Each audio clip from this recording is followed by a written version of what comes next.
Coming up, for decades, many men have been ineligible to donate blood. Now that's changed, and we talked to a donor who's waited his entire life to give. For decades, men who have sex with men were forbidden from donating blood due to FDA eligibility requirements. For one man this week in Seattle, that all changed. King 5's Christine Pei talked to a donor who's been waiting all his life to give.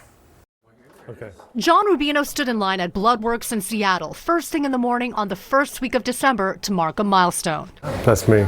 Rubino is gay, and being so had barred him from donating the blood he so eagerly wanted to give until now. But it was a long time coming for him. Some years ago, during the height of the pandemic, Rubino wanted to give his plasma, but he was turned away. It's discriminatory, so it's been a little bit of a pain in the neck for me, who, especially when I had COVID and wanted to donate my convalescent plasma and was denied, it was gut-wrenching. He was denied because of an old FDA policy to reduce the risk of transfusion-transmitted HIV that restricted sexually active gay men from donating blood.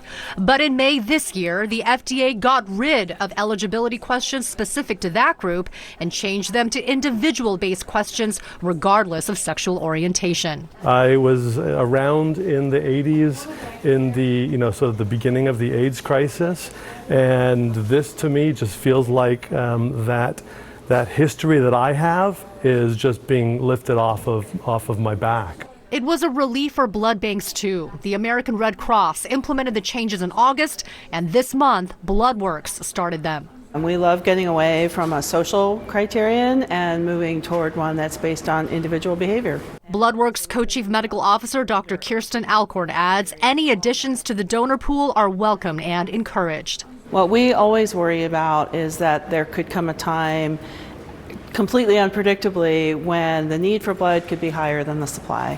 And we don't want anybody who needs blood to go without. But on this important moment, a temporary setback for Rubino as he found out during pre-screening that his iron levels were too high to donate that day. I couldn't donate today. Apparently one of my numbers was off that they check on, but I've got my little piece of paper. I'm going to be coming back. Because he knows the need is great. The LGBTQ plus community in Seattle is pretty big. So if we can get a percentage of that population now donating blood, I think it'll make a difference. In Seattle, for HealthLink, I'm Christine Pei.